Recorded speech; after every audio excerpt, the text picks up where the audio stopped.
YouTube reveals exactly what you need to do in order to grow your channel. And if you're ever going to listen to anybody tell you how to grow on YouTube, it might as well be the people that have access to the actual algorithm, right? YouTube went on to give us 5 key things that we need to be doing if we're trying to grow our channels. We're gonna go ahead and take a look at those in this video, and I'm also going to reveal 5 additional things that I have seen bigger YouTubers do on their channels that have helped them get to where they are today. So if you're serious about growing your channel in what remains of 2021, let's get into it. This is Rachel. It's Rachel here, and today I wanted to share 5 pieces of advice that I often give to smaller channels or creators who are just getting started and looking to build an audience here on YouTube. She is a product manager on YouTube's recommendation system. The recommendation system or algorithm is the one responsible for putting your videos on people's homepages or on the watch next section. The more YouTube recommends your video, the more reach you have. The more reach you have, the more views that particular video gets. And the more views that your channel receives often translates into more subscribers. Rachel starts out by telling us, you need to do 2 things in order to grow. You need to attract new viewers and then keep those viewers coming back to watch more. And we attract new users by is to build your channel around an audience.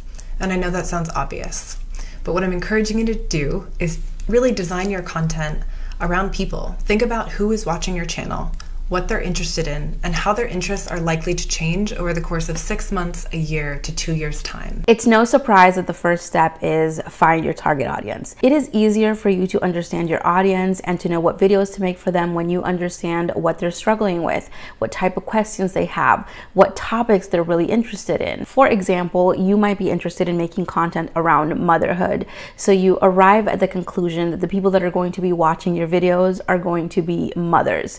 This is not incorrect, but this is still too broad. If you are a first-time mom, you have different questions and struggles than someone who has several children of different ages, or even if you are a parent of a special needs child, those questions are not going to be the same. Now, I know there's a lot of contradicting advice about point number 2, but remember, this is coming from someone that works for YouTube and who has analyzed thousands and thousands of channels to figure out why some channels succeed and why other channels kind of die out. Rachel's second piece of advice is find your niche.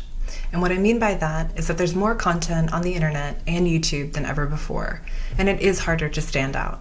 Do I need to niche down in order to grow? That seems to be the million-dollar question, and it looks like we have arrived at an answer. Something that I found interesting about this point was how she explained it. She said you either need to be better or you need to be different. Now, it's hard to compete with better because who am I to say that my channel is better than somebody else's channel? But what you can do is try to make better content than what is already out there. And it's going to be up to your audience to decide whether you are providing more value than the competition, or if you just keep saying and doing more of the same content that everybody else is already making. Cynthia here has a channel where she does meal planning and hauls, and while there are many channels out there that do the same, Cynthia focuses on being gluten-free. This is more niche down, so it makes her channel better, not in the sense that she's better than other creators, but her channel is better suited for people that maybe need to eat gluten-free for health reasons. So they're going to find a lot more value in her videos than they would from somebody that is not focusing on being gluten-free and shopping for gluten-free groceries. Cynthia took it a step further and identified a gap. Most gluten-free food is perceived to be expensive. So Cynthia on her channel focuses on practical, affordable gluten-free options. As soon as she realized that this is where her focus needed to be and that this was also a strength of hers because she was already working in this area, her channel started growing rapidly. Number 3, Rachel suggests watch lots of videos. If you were going to start a business, you would be doing market research, which is an exercise where you go out into the market that you're entering, figure out what's selling, what people love, and really understand what they enjoy. And starting a channel is not that dissimilar. You do your market research to see what is working for your competition. Not to copy, but to gain even more understanding of what is resonating out there with your audience so that you can try to identify that gap or see how you can make the content better. You want to look at the thumbnails that get a lot of views. What can you infer from those? What are the subjects that people keep talking about over and over again? Think about it. If several people in your niche are talking about one particular subject over and over again, it means that A, there's a lot of demand for that subject, so you could definitely come in and give your point of view, your experience. Or B, it means that something is missing and people just haven't found the right answer yet across all of these different creators. In my niche, it's a lot of videos about how to get more views and how to get more subscribers. And oftentimes I ask myself, okay, how many times can we talk about different ways to get more views and different ways to get more subscribers? While there will constantly be new YouTubers coming onto the platform that need to know about this information, so the more up-to-date current information that you have available is going to help your channel out, it also seems to be a constant struggle across the board for smaller channels. How many times have you watched a video about getting more views and have heard the advice, if you want to get more views, you need to start by doing your keyword research, and this particular tool is going to be the one that will help you figure out what keywords you need to target so that you can rank high in search and get those views. But you're doing the research, you're using the tool, you're picking the keywords that the tool tells you you'll be able to rank for, and you're still not getting the views. So you go back and you search for how to get more views again, and this time you watch a different video from a different creator who maybe has a different strategy, and they're talking about how you can promote your video externally. So you do that, but the views still don't come in. Someone else says make this type of video or look for this type of information within your analytics, and you go and you do some of that and you're still not getting the views. By paying attention to all of the information going around, I can try to identify the disconnect and bring that to you so that you can finally start seeing views on your channel. Number 4 on Rachel's list is to create and establish your brand. Having really strong branding or a consistent style between your titles, your thumbnails, your colors, your graphics, and your fonts really helps your channel and content stick out when viewers have so many options about what to watch, and it helps them easily become familiar with your channel and recognize it as soon as it's offered in recommendations. Many times I see people changing the fonts and the styles of their thumbnails. One video has one style and then the next video has a different style, where not only has the type of text change, but even the text color. I have made this mistake myself. By picking 1 or 2 font styles and sticking to a color scheme that you follow throughout your whole channel, it makes it easier for people to be able to pick out your videos from the sea of videos that they are presented with when they come on the YouTube homepage, which, if you think about it, could also be costing you views. If your video is recommended to me when I first come on YouTube, but I don't recognize it because the style is different and maybe this time the thumbnail is a little bit darker, it's easy for me to miss it and accidentally scroll past it, especially on mobile where things are a lot smaller. Me not clicking, even though I'm subscribed to you, could send a negative signal to the algorithm that that particular video is not a good recommendation for me, or that the thumbnail and title are not as relevant or not as good, which is going to reduce your reach and limit the number of new people that could get exposed to your new video and to your channel. Number 5 is everyone's favorite tried and true tip. Is be consistent. It can take time and lots of experimentation to start getting viewers into a habit of watching your channel regularly. And in order to do that, to keep them coming back to watch, there are some strategies that some creators use, like uploading consistently, so on a schedule so viewers know when to expect new content, and of course, continuing to deliver on the promise that viewers were first given when they started watching your channel. She does say, though, that it is a good idea to evolve with your content as your audience's interest shifts and changes over time. But that consistency does help out in the beginning in order to get people into a routine of coming back to your videos to consume more content. She recommends paying attention to those videos that have brought in subscribers so that you can then deliver on the promise of those videos. One of my favorite gamers Sassy Assy has done just that. She recently had success with a video about Black Ops gameplay. That video got more views than usual. Recently, she uploaded a follow-up to that video, and what was the result?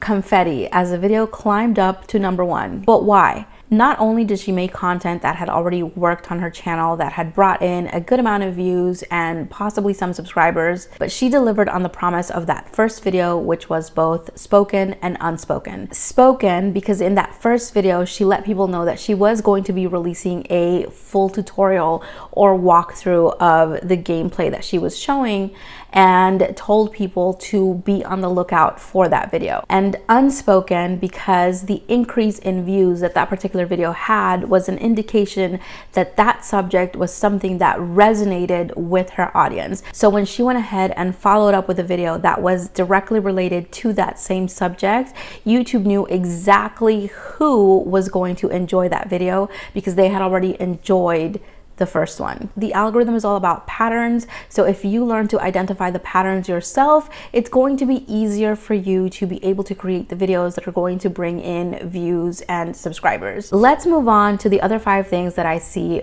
big YouTubers do. So this would be number 6, and that is starting out your videos with a killer hook. Something that is going to grab your audience attention right away and is going to make them want to keep watching for as long as possible. Don't spend your first 30 seconds talking about something completely unrelated to what the actual video topic is about, such as why your hair's a mess, why you haven't been on YouTube, I'm sorry for this, I'm sorry for that. That is not why people clicked on the video. Number 7 is having clear CTAs. Recently, I heard the following phrase: confusion is the biggest conversion killer of all time, which is why big YouTubers have clear, concise call to actions on their videos. You want your CTA to pack a punch, and it should be clear and straight to the point. Something along the lines of, don't forget to like this video. No, seriously, go ahead and give this video a like because it helps a ton in getting it pushed out in the algorithm so that more people can watch it. But you should only have one clear call to action. Imagine if I came on here and said, don't forget to subscribe, hit the notification bell, share the video, like the video, and then come back and leave me a comment. Chances are you would be less inclined to do any of that than if I just say, can you please like this video if you haven't. Number 8 is keep it simple. You want to make sure to cut out all the fluff, all the extra anecdotes, stories, all the ums, and any awkward pauses from your video. Take the time to watch your video several times in editing as you have gone ahead and make cuts, and ask yourself, if I was watching this video as a viewer, would I watch it in its entirety? And if the answer is no, then you need to keep finding things to cut from the video. Number 9, and I think this one is really important, is craft your titles so that they appeal to people and not to the algorithm. Now, I know that this is hard when we have been programmed into thinking that we should create our titles based around keywords that are optimized for the algorithm.